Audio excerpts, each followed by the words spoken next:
So I have added part 3 in the upper left. Let's just dive right into this. Part 3 is for following along because it certainly makes it easier.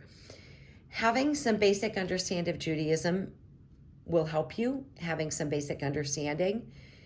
This is why this is so difficult for people, because they don't understand some basic things about Judaism. And so this is how dates get mistaken and things, why it's confusing. But I promise you, this is going to make sense to you.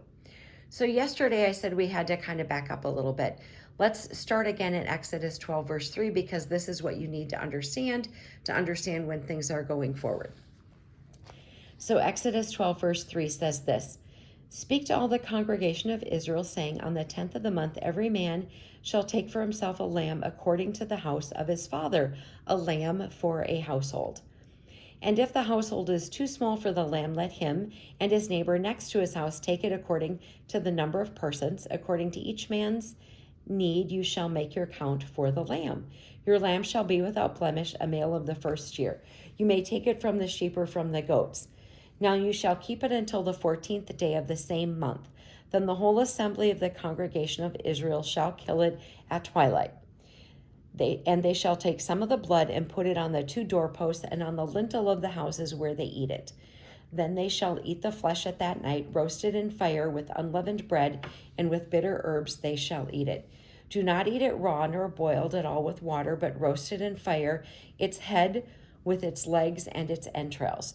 You shall let none of it remain until morning, and what remains of it until morning you shall burn with fire. And thus you shall eat it, with a belt on your waist, and the sandals on your feet, and your staff in your hand. You shall eat it in haste. It is the Lord's Passover." So what does that section of Exodus, what does that tell us? It tells us that on the 10th of the month, that is when you have your lamb.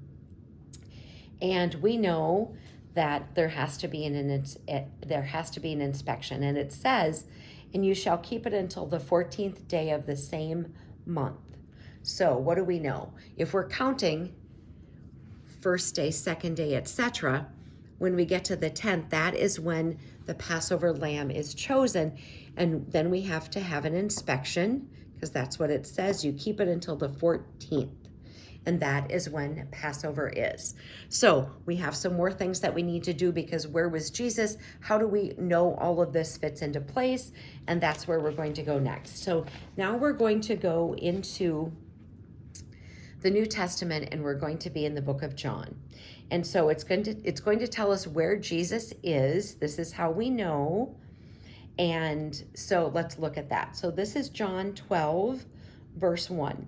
"Then 6 days before Passover, Jesus came to Bethany, where Lazarus was, who had been dead, whom he had raised from the dead." Okay, and Jesus is going to have supper, etc. So what does it tell us?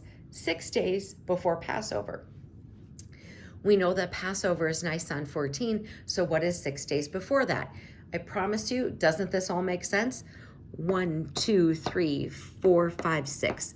So that puts Jesus arriving in Bethany on a Thursday. Again, God didn't call it Thursday, but for simplicity for us, I'm going to refer to it as Thursday. It says, Jesus arrives in Bethany.